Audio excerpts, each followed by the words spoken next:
Magandang umaga po sa inyong lahat. Tayo po ay nasa chapter 7 na ng Book of Romans sa ating pong series of messages about this book. At nung mga nakarang mensahe ay tinalakay natin yung kalagayan ng isang Kristiyano sa harapan ng Diyos. Nung tayo ay sumampalataya sa ating Panginoong Hesus, sa kanyang kamatayan at muling pagkabuhay, at tinanggap natin ang Panginoon sa ating buhay bilang ating Panginoon at sariling tagapagligtas, pinagkalooban po tayo ng kapatawaran ng ating mga kasalanan at binigyan tayo ng buhay na walang hanggan.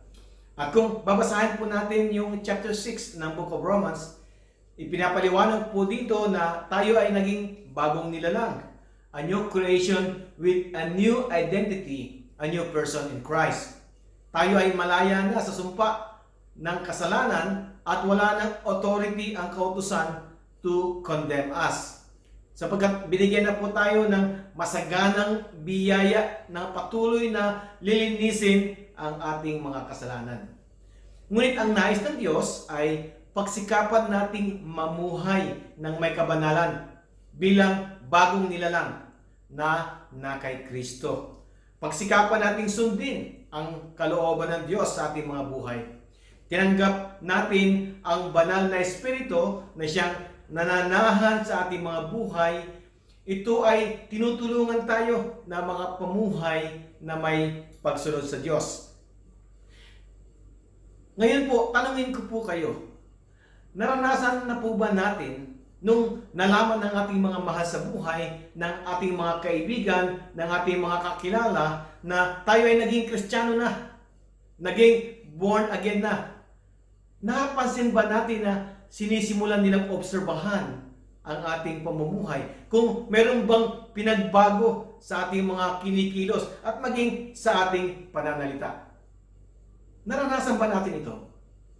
Bagay yung ating pakikipag-relate sa kanila. Nagkaroon po ba ng pagbabago? Yung bang parang pinagmamasdan nila yung ating mga kinikilos at ginagawa kung merong pagbabago sa ating mga buhay? Sino na po ang nakaranas ng mga ganitong sitwasyon? At kapag tayo ay nakakagawa ng di maganda sa kanilang paningin, maring tanungin tayo, di ba? Sinasabi nila, Kristiyano ka ba? Talaga bang born again ka na? Bakit ganyan ka pa rin? Parang walang pagbabago. Hindi mo may pagkakaila na malaki ang expectation ng mga taong nakapaligid sa atin. At ang karamihan sa mga nagmamasid sa atin, hindi ba sila nabibigo na makita kung mayroong pagbabago nga sa ating buhay o wala? Kahit po sa ating pagmamasid sa sarili nating mga buhay, hindi po ba? Karamihan po sa atin ay nagsusumikap na baguhin ang ating mga maling ugali, ang ating mga maling asal. Huwag gawin yung mga bagay na hindi ayon sa kalooban ng Diyos. But most of the time, tanggapin man natin o hindi, we are not consistent. Nakakagawa pa rin tayo ng kasalanan. At nare-realize lang natin kapag natapos na natin gawin ang isang bagay na hindi dapat natin ginawa. At hindi po ba natin napapansin, sa buhay ng isang believer, there is always conflict. Yung mga bagay na hindi dapat natin gawin, yun yung ginagawa natin. At yung mga bagay na dapat natin gawin, hindi natin ginagawa. And every Christian knows that even though he is new in Christ, and sin's dominion is broken, and sin no longer has mystery over him, sin is still a problem. Karaniwan na po itong nararanasan ng bawat Kristiyano. Laging may conflict with sin. Kaya tayo po ay isang bagong nilalang. Ngayon ang tanong, bakit kaya? Kaya nga pong sabi sa Romans 6:12, ang sabi po ay ganito, therefore, do not let sin reign in your mortal body, that you should obey it in its lust. Ang sabi po sa talata, do not let sin reign in your mortal body. Hindi po ba bilang isang mananampalataya na tinubos na tayo ng Panginoon sa ating mga kasalanan, we already died to sin. The body of sin was destroyed. Kaya we should not serve sin. Ngunit bakit sinasabi po dito sa talatang ito na do not let sin reign in your mortal body. Huwag ninyong pagarian ang inyong mga katawan ng kasalanan. Ibig sabihin, kahit wala na po kapangyarihan ang kasalanan upang tayo ay mapunta sa impyerno, dahil binigyan na tayo ng biyaya ng pagpapatawad sa ating mga kasalanan, and more na biyaya kapag tayo nagkakasala, kahit ganito po ang ating kalagayan, makakaranas pa rin po tayo ng problema sa paggawa ng kasalanan. Kaya dito po sa mga talata, it implies that sin could still have a reigning place in the believer's life. Tandaan po natin, nung tayo ay naging believer, hindi po ibig sabihin na naging perfect na ang ating mga buhay. The more we experience struggle in our life, sinasabi nga ng ilan, kung saan pa ako naging Kristiyano, parang lalong gumulo ang mundo ko. Ito po yung pagdadalamhati ng mga Kristiyano. Bakit po? Sapagkat ngayon natin nararamdaman ang conviction. Ngayon natin nararamdaman yung udyok ng banal na Espiritu na huwag gawin yung mga bagay na hindi ayon sa utos ng Diyos. Ngunit hinihila naman tayo ng pita ng laman upang gawin yung mga bagay na ito. Kung tayo po ay merong malalim na relasyon sa Diyos, mararamdaman po natin yung mga bagay na ito.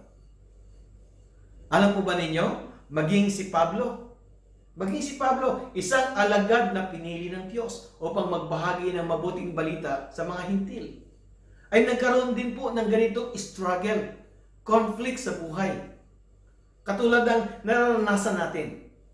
Kaya ngayon pong umaga, tingnan po natin yung kanyang naging karanasan upang hindi po tayo madismaya sa ating mga karanasan bilang mga Kristiyano. At tingnan po natin kung papaano siya nagsisikap na mapagtagumpayan ang paghahari ng kasalanan sa kanyang buhay. Kaya nga po ang pamagat po ng mensahe sa umagang ito ay the indwelling of sin to a believer. The indwelling of sin to a believer. Ang pananahan ng kasalanan sa isang mananampalataya. Ano nga ba ang mga ito? Kaya po basahin po natin sa Romans chapter 7 verses 14 to 17. Romans chapter 7 verses 14 to 17, ganito po ang sinasabi. For we know that the law is spiritual, but I am carnal, sold under sin. For what I am doing, I do not understand. For what I will to do, that I do not practice, but what I hate, that I do. If then I do what I will not to do, I agree with the law that it is good. But now it is no longer I who do it, but sin that dwells in me. Tayo pong lahat ay yumuko at pumikit at tayo po ay manalangin. Humingi po tayo ng gabay sa ating Panginoong Hesus. O most gracious God and loving Father, we praise you. We glorify your name, Lord. At nagpapasalamat po kami, Panginoon, sa oras na ito na kami ay makakatunghay ng mensahe mula sa iyo. Ang dalangin namin, O Diyos, na pagpalain niyo po ang aming pakikinig. At habang kami nakikinig, Panginoon, suriin po namin ang aming mga buhay. Kung kami nga ay nakakasunod sa kalooban niyo, Panginoon. Nawa ang aming pong marinig ay magbigay sa amin ng encouragement upang mapaglabanan namin ang mga struggles sa buhay. Pagpalain niyo po, Panginoon, ang bawat isa. Pinupuri po namin kayo sa pangalan ni Jesus. Amen and amen. Dito po sa mga talatang ating binasa, mapapansin po natin na ilang beses nating mababasa yung salitang I o ako. Ibig sabihin po, ang mga talatang ito ay personal na testimonyo ni Pablo sa kanyang mga naging karanasan in conflict with sin.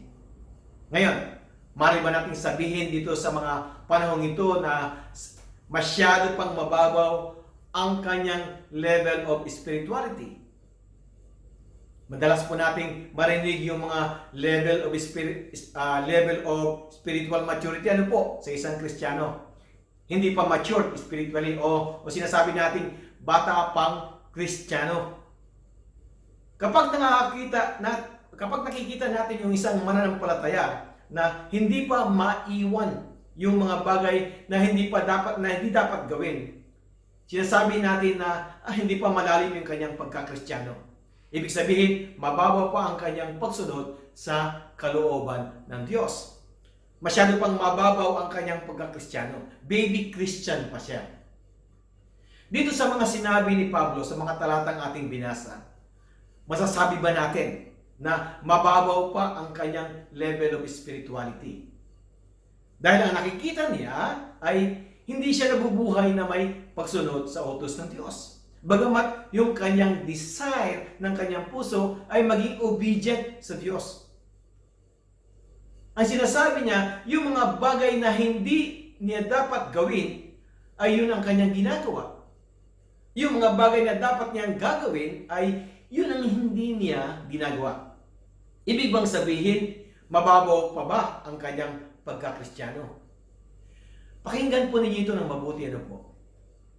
Alam po ba ninyo na ang buhay ng isang Kristiyano ay parang yung kamay niya nakadipa at may tali sa magkabilang kamay at hinihila oppositely into extreme situation. Laging may tension. Yung isang humihila, ito po yung ating physically and temporarily yung uri ng pamumuhay sa laman. Yung desire of the flesh na umaayon sa conditions of our mortal life. Na narito pa sa ating mga buhay. Yung ating minana na likas na makasalanan na nanggaling kay Adan. At habang tayo ay nasa mundong ito, patuloy po tayong hahatakin sa panig na ito. At yung humihila naman po sa kabila, spiritually, nung tayo po ay sumampalataya sa ating Panginoong Hesus, tayo po ay naging bagong nilalang. Nakatawid na mula sa kadiliman tungo sa liwanag. Mula sa kamatayan, spiritual, tungo sa buhay na walang hanggan. So, spiritually, we are no longer in Adam, but we are now in Christ. Kaya inuudyukan tayo ng banal na espiritu na sumunod sa kalooban ng Diyos. Kaya po, bagamat tayo ay Kristiyano na, yung ating pagkamakasalanan ay narito pa rin sa ating pagkatao. Nananahan pa rin sa ating mga katawan. And as Christians, dapat maging conscious po tayo in the presence and power of indwelling sin sa buhay natin. At kung tayo ay tunay na Kristiyano at nananahan ang banal na espiritu sa ating mga buhay, dapat po maramdaman natin na nasusuklang tayo sa ating mga sarili kapag nakakagawa tayo ng kasalanan. Dapat maramdaman po natin na napupuot tayo sa ating mga paglabag laban sa Diyos. O kaya maghalit tayo sa ating pinagagawa na hindi kaaya-aya sa harapan ng Diyos. Kung nararanasan po natin yung mga pagdadalamhating ito, ibig sabihin, malalim na ang ating level of spirituality. At ito po ang ibig sabihin ni Pablo sa mga talatang ating binasa. Ito po ang kanyang nagiging karanasan. Alam po natin na siya ay isang apostoles na tinawag ng ating Panginoon. Naranasan niya yung kapangyarihan, yung biyaya ng Diyos sa kanyang paglilingkod. Nakakaranas po siya ng maraming hirap, persecution, up to the point of killing his life ng mga taong nagagalit sa kanya sa pagbabahagi ng mabuting balita ng kaligtasan. But in spite of that hardship, ipinagpapatuloy po niya yung gawaing ibinigay sa kanya ng Diyos. Kaya po, he is matured spiritually in the Lord, walking in the dynamic of spiritual life, having experienced the mighty power of God and the wisdom of God and the knowledge of God. At alam po ba ninyo, the more na lumalalim ang kanyang intimate relationship sa Diyos, the more he hates the sin that he sees hanging on his life. At dito po siya nagdadalamhati. Dito siya nag-i-struggle sa kanyang buhay. Ano ang dahilan? Ano pong dahilan? Ito po yung kanyang personal na testimonyo na nais niyang ibahagi sa atin. Alam niyo po, kung titignan po natin yung pattern ng mga talata hanggang verse 25, ano po? mapapansin po natin na it is a series of laments. Ito po ay mga series ng pagdadalamhati. Ano po bang ibig sabihin ng pagdadalamhati? Ibig sabihin, umiiyak ang kanyang puso, nananaghoy ang kanyang kaluluwa kung bakit niya nagagawa ang mga bagay na labag sa Diyos, bagamat pinagsisikapan niyang huwag gawin. At dito po sa series ng pagdadalamhati, makikita po natin yung pattern kung bakit nagdadalamhati si Pablo sa nangyayari sa kanyang buhay. Una, ipinapaliwanag ni Pablo yung condition kung bakit siya nagdadalamhati. At pagkatapos, sasabihin niya yung proof, yung pruweba kung bakit naroon siya sa condition ng pagdadalamhati. At sino ang source ng kanyang pagdadalamhati. At kung babaybayin po natin yung mga talata mula sa talatang 14 hanggang 25, may makikita po tayong 3 laments which follows the same pattern. So, Paul describes his condition, gives proof of it, and then describes the source of it. He describes his condition, give us the proof that he's in that condition, and then the source of his problem. Ngayong umaga po, titinalaman po natin yung una sa tatlong series. Ano po? Sige po, himayin po natin yung mga talata. Una po natin tignan yung condition. Ano ang condition? Bakit siya nagdadalamhati? Ang sabi po sa Romans 7:14, ganito pong sinasabi, "For we know that the law is spiritual, but I am carnal, sold under sin." Yung talata po, kung mapapansin natin, ay nagsisimula sa salitang for. Ibig sabihin, ang talatang ito ay karugtong pa ng mga pinag-uusapan tungkol sa mga nasa unahang passages. At ito ay may kinalaman sa kautusan.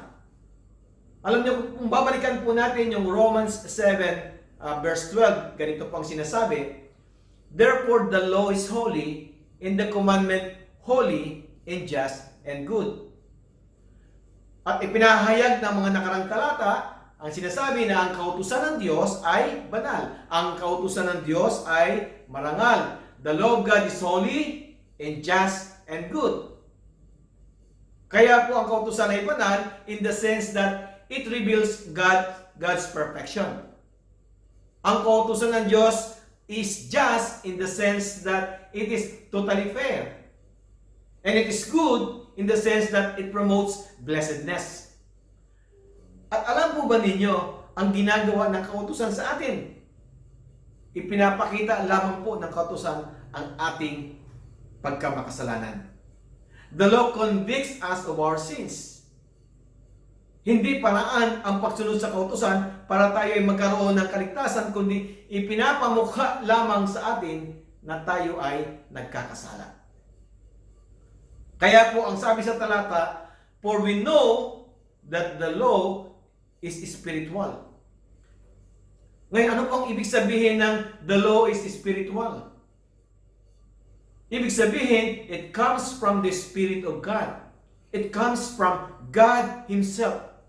Kaya it reflects the holy, divine nature of God. Ngunit yung sumunod na mga kataga na binanggit, makikita natin yung conflict, yung contrast. Ang sabi pa sa talata, "The law is spiritual, but I am carnal." Sa ibang translation, "I am of flesh." Ibig sabihin, narito pa tayo sa makalamang kalikasan. I am human, I am physical. Hindi po ibig sabihin na we are still in the flesh. Hindi po ibig sabihin na we are totally controlled by the flesh. Ibig sabihin po ng carnal is that the flesh is still in us. Naintindihan po ba ninyo ang pagkakaiba? Halimbawa po, ang sinasabi sa Romans chapter 7 verse 5, Romans 7 verse 5, ganito pong sinasabi, "For when we were in the flesh, the sinful passions which were aroused by the law were at work in our members to bear fruit to death." Ibig sabihin po ng when we were in the flesh, ito po yung panahon na wala pa po tayong Kristo sa ating buhay. Ibig sabihin, we are still unredeemed, unregenerated condition. Naroon pa po yung ating lumang pagkatao. We were in the flesh. Kaya nga po ang sabi sa Romans 8, chapter 8 verse 8, ganito po sinasabi, so then, those who are in the flesh cannot please God. Ibig sabihin, if we are in the flesh, wala pa tayong Kristo sa puso, hindi pa tayo Kristiyano. Hindi pa tayo nakakapagbigay lugod sa Diyos. Ngayon, nung tayo ay naging Kristiyano na, we are not in the flesh anymore. We have a new create nature. We are a regenerated person.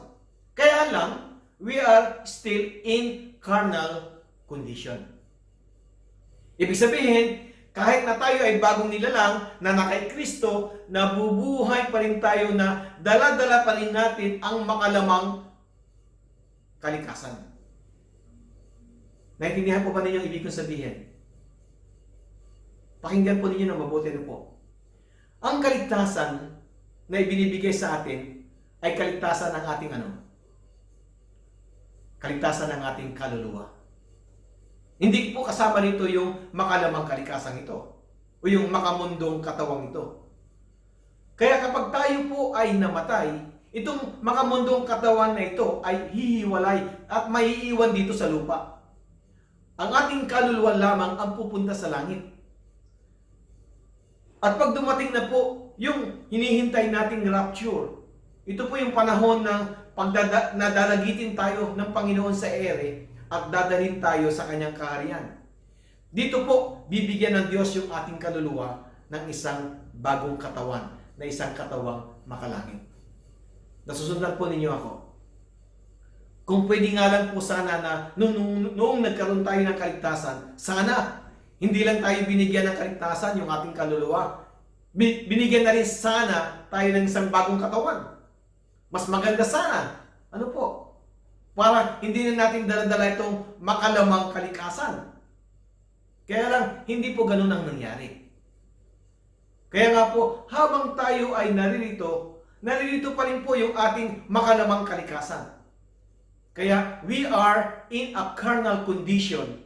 We are no longer in the flesh in terms of being captive to it, but the flesh is still in us. Ngayon, kaya po dahil sa ating carnal condition, laging merong conflict. May conflict po. Katulad na lang po na sinasabi sa Romans chapter 7 verse 18, na ganito pang sinasabi, for I know that in me, that is in my flesh, nothing good dwells. For to will is present with me, but how to perform what is good, I do not find. Ito po yung conflict. Ang sabi sa talata, sapagkat ang magnais ng mabuti ay nasa akin. Ngunit hindi ko masumpungan kung paano ko ito gagawin. Ito po ang karanasan ng mga Kristiyano. Bagong nilalang, but the flesh is still there. Kung ang ginagawa ng ating new self is for God, yung namang ating flesh, ano ang ginagawa? To sin. Kaya po ang sabi sa Romans chapter 7 verse 25, ganito pang sinasabi, I thank God through Jesus Christ our Lord. So then, with the mind, I myself serve the law of God, but with the flesh, the law of sin. Ibig sabihin, we are no longer in the flesh, but the flesh is in us. Ito po yung ating pagkatao bilang Kristiyano. Kaya nga po sabi sa Romans chapter 6 verse 12, do not let sin reign in your mortal body. Ibig sabihin, yung sin is not reigning in our renewed mind. Ang kasalanan ay hindi naghahari sa ating pagiging bagong nilalang, kundi ang kasalanan ay naghahari saan? Sa ating mortal body. Sa ating makalamang kalikasan. Kaya po, yung pagkamakasalanan ay dahil sa ating makalamang kalikasan. Kaya nga po kapag tayo ay namatay, agad-agad tayong pupunta sa langit. Sapagkat nakalaan na po yung ating kaluluwa sa langit. Ang kailangan lang ng kaluluwa ay humiwalay sa makalamang kalikasan na narito sa atin ngayon. Naintindihan po ba ninyo ang ibig kong sabihin? Tandaan po natin ito. Kahit na sinong Kristiyano, maaari nating sabihin na we are carnal. And as a Christian, I am a sinner saved by grace. Am I still a sinner? Marami po magpuprotesta kapag sinabi kong hindi na ako nagkakasala. I am carnal. Maraming mga bagay na ginagawa ko to represent that I am carnal. Madali ako magalit. Madali ako mainis. Hindi ko magawa yung mga bagay na nais ko gawin para sa Diyos. I see myself as human. I see myself as sinful. Lahat po tayo ganito, kaya this is a general statement. At ang sabi pa po sa talata, kung titignan po natin yung sa hulihan ng talatang ito, ang sabi po doon, sold under sin. Ngayon, ano pong ibig sabihin? Hindi ba, as Christians, we have been delivered from sin? So, paano nangyari na we are sold under sin? Sa Tagalog translation po, ang sabi, ako ay likas na makalaman dahil sa naipagbili ako bilang alipin sa ilalim ng kasalanan.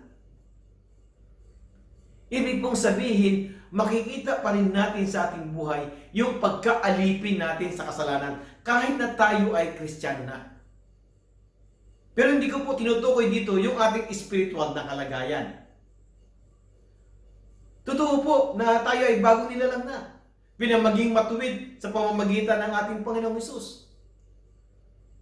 Ang tinutukoy po dito na naipagbili na ay yung ating humanness, yung ating makamundong pagkatao, yung ating makalamang kalikasan. Kaya po, habang tayo ay nasa katawang ito, magkakasala pa rin tayo. Kaya nga po ang sabi ni Haring David sa Psalm chapter 51 verse 5, ganito po ang sinasabi, behold, I was brought forth in iniquity, and in sin my mother conceived me. Kilala po natin si Haring David, yung haring pinili at binasbasan ng Diyos na magiging hari ng Israel. Sapagkat nakita niya si David, a man after God's own heart. Ngunit dito sa mga talata, sinasabi niya yung realidad ng kanyang buhay. Na bagamat siya ay hinirang ng Diyos na maging hari, siya ay nagkakasala pa rin sa Diyos. Hindi po ba sa ating buhay, naranasan natin yung mga sitwasyong katulad ng ganito?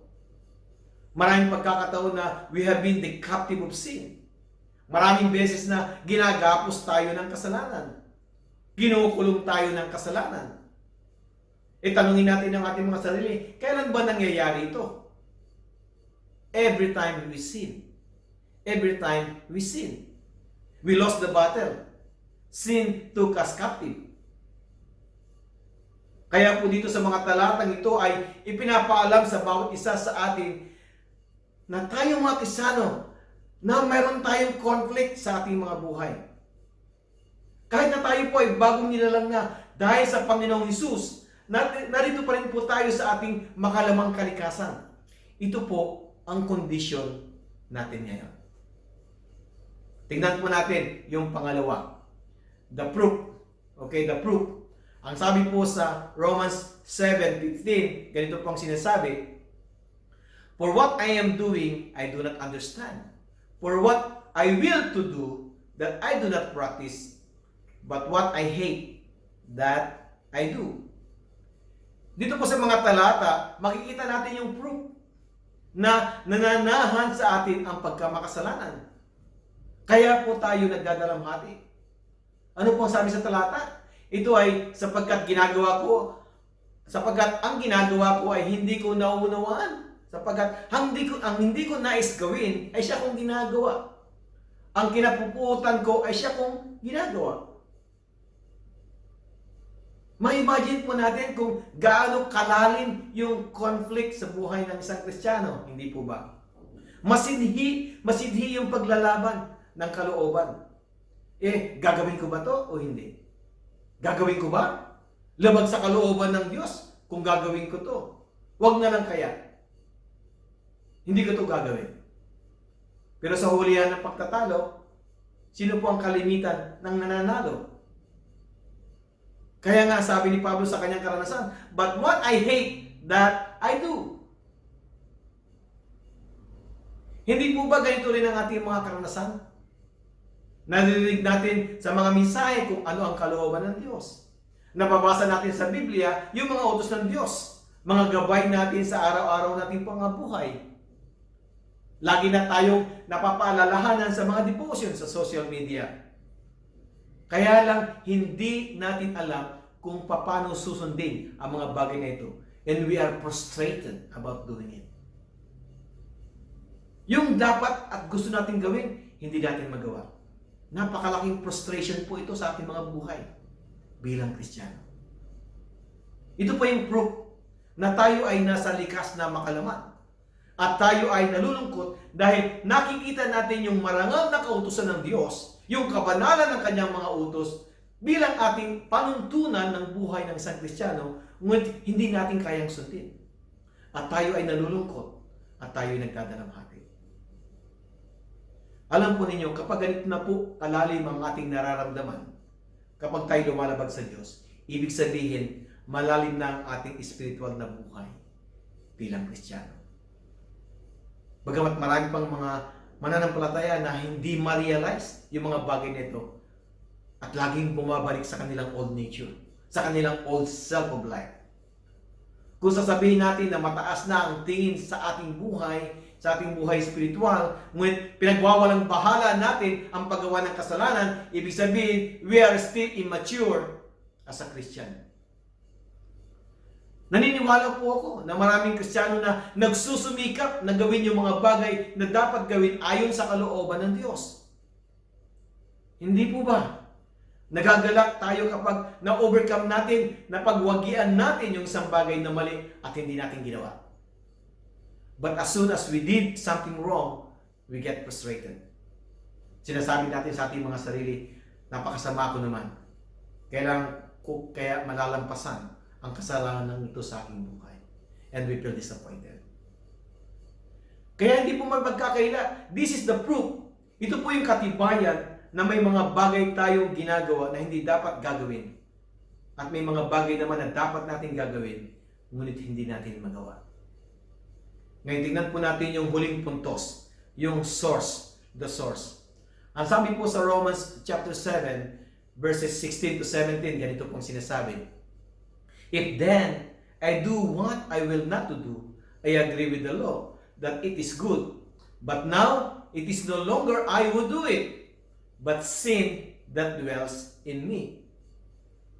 Binabanggit po uli dito sa talatang ito, yung kautusan ng Diyos ay mabuti at gusto nating palaging sundin.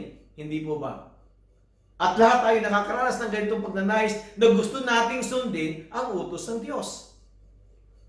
Kung wala po tayong pagnanais na sundin ang kautusan ng Diyos, ibig sabihin, wala sa atin ang banal na Espiritu. Wala tayong Kristo sa buhay. Hindi tayo tunay na Kristiyano.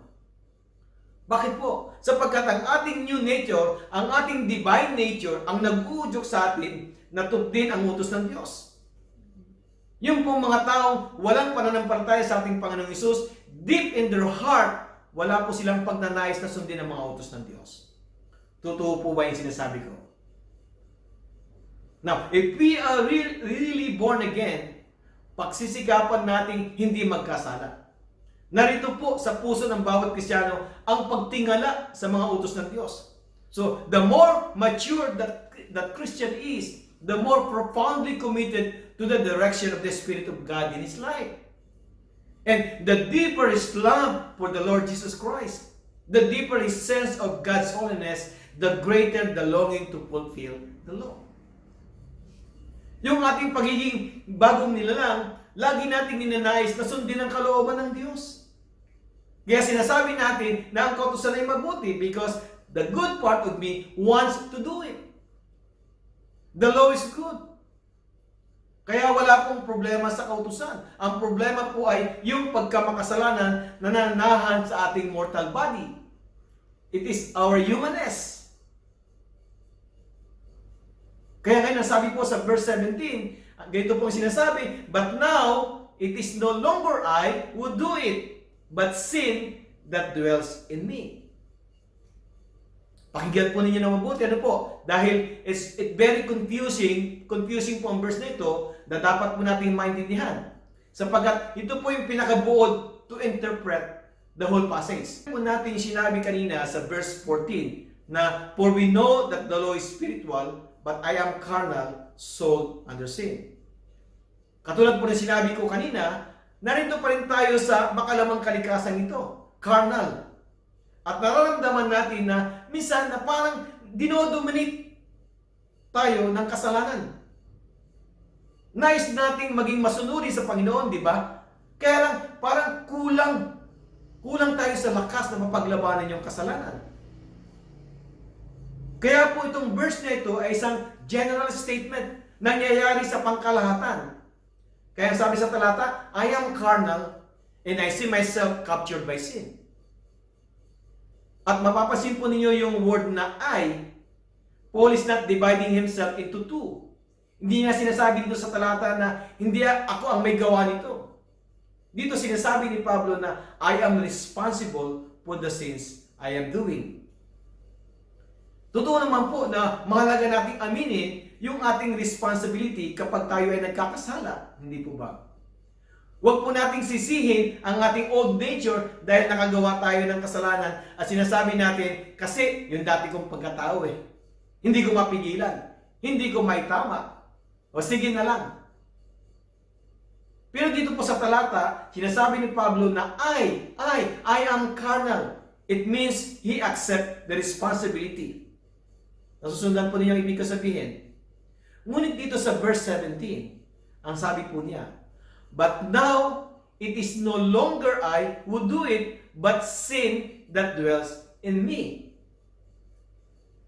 Sa verse 14, ipinapaliwanag niya na sa atin na we hold responsibility of the sins we have committed. Pero dito sa verse 17, sinasabi niya, it is no longer I, but sins that dwells in me.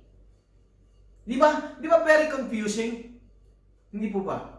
Sa verse 14, it is a general statement. Dito naman sa verse 17, he is now giving a technical distinction.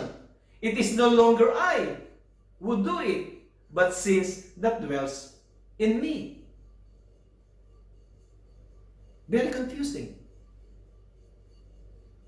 Ngayon, pasinin po natin yung word na it is no longer I.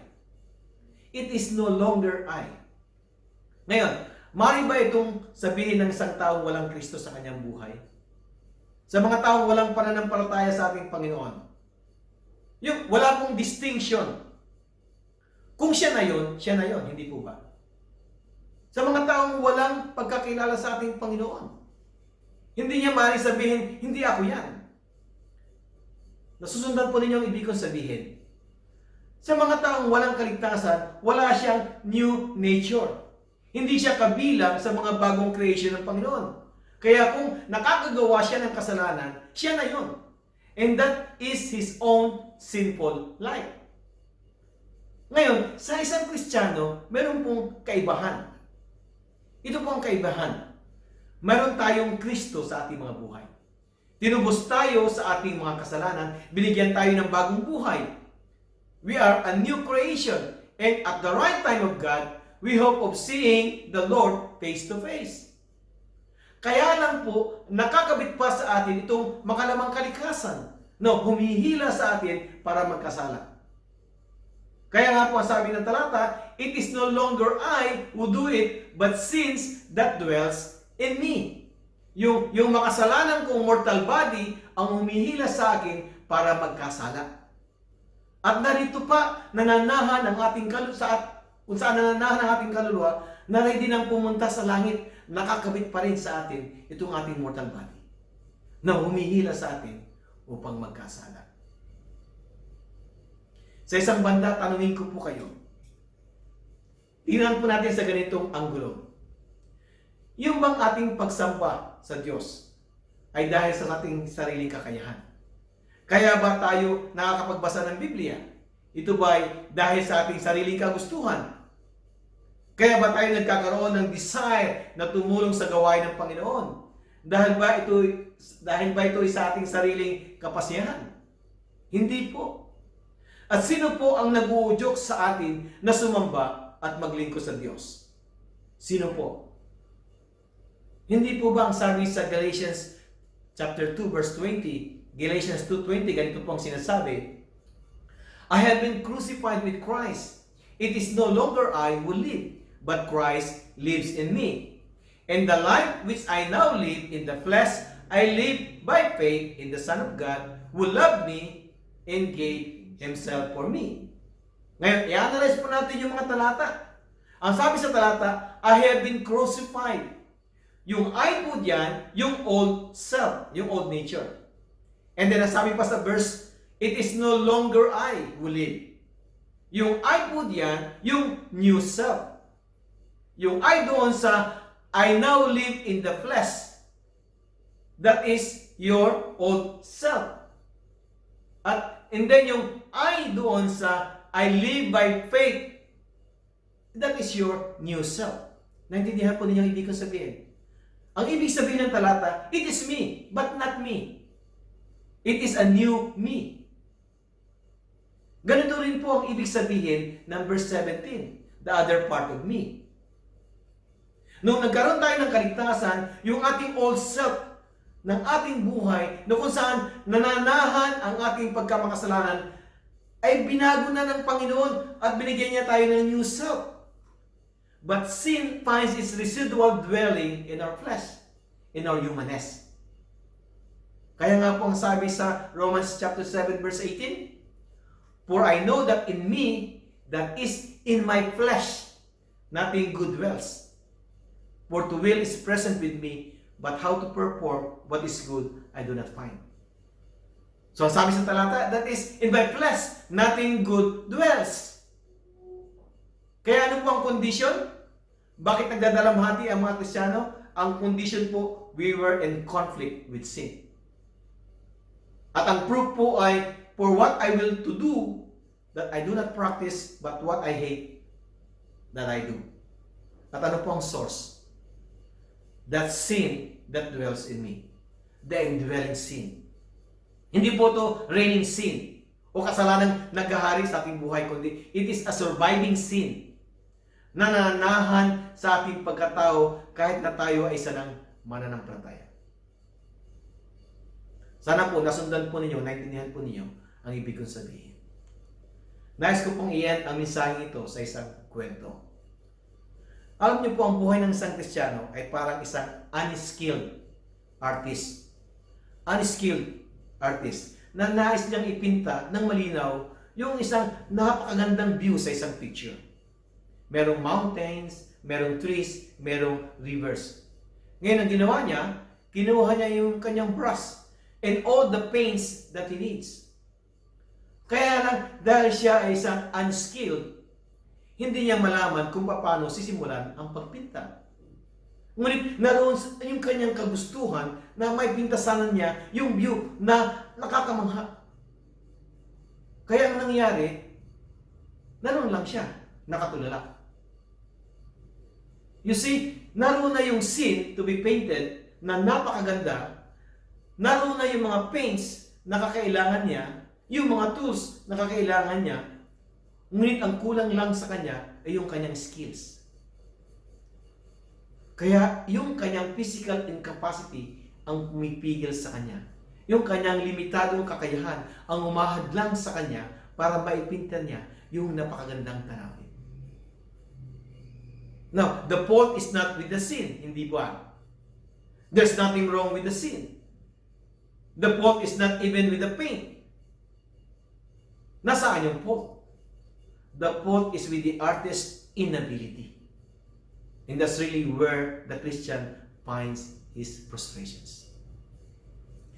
I believe kung lalapit lang po tayo sa isang master artist na hahawakan ng kanyang kamay para makapagpinta, i-guide yung kanyang mga kamay sa bawat stroke ng brush, magagawa niyang maipinta yung isang napakagandang scene na gusto nating ipinta. And that's why, as Christians, we have to realize that the victory we do experience comes only when we yield ourselves to the one who can overcome the flesh. Kaya nga po sabi sa Romans 7:25, I I thank God through Jesus Christ our Lord. Na kahit ganito ang ating karanasan sa buhay, hindi tayo iiwan, hindi tayo pababayaan ng ating Panginoong Hesus. Pagsikapan po natin hindi pagarian ng ating pagkamakasalanan. Itutuloy po natin ang series of messages sa mga susunod na linggo. Tayo pong lahat ay umuko at tayo pong lahat ay manalangin. Salamat po Panginoon sa mga salita mong aming napakinggan. Batid po namin o Diyos ang aming buhay. Wala po kaming may tatago sa iyo. Kami ay patuloy na nag-struggle with the conflict in our life. Ginagawa namin yung mga bagay na hindi namin dapat gawin, Panginoon. At yung mga bagay ayon sa iyong kalooban ay hindi namin nagagawa. Ngunit salamat po sapagkat merong Kristo sa aming mga puso. Katulad po ng isinulat ni Pablo sa mga Kristiyano sa Corinto, if any man be in Christ, he is a new creation. All things have passed away. Behold, all things have become new. And we know, Father God, that in the new creature, all things are new. At kami na kay Kristo ay mga bagong nilalang. Naroon sa aming mga puso ang iyong katuwiran na maging masunurin sa iyong mga pinagbutos. Ngunit o Panginoong Jesus, o Panginoong Diyos, yung aming makalamang kalikasan, itong aming katawan na narito pa sa aming mga buhay, ay patuloy na humihila para kami magkasala. Tulungan niyo po kami, Panginoon. Nasundin ng marangal yung mga utos. Naniniwala po kami na kung kami ay mamumuhay ayon sa pag-uudyok ng banal na Espiritu, magiging maayos po ang aming mga buhay. Bigyan niyo po kami ng lakas na mapaglabanan ang gawa ng kaaway sa aming mga buhay upang maging payapa at kasaya-siya ang aming mga buhay sa iyong pong harapan. Salamat po, Panginoon.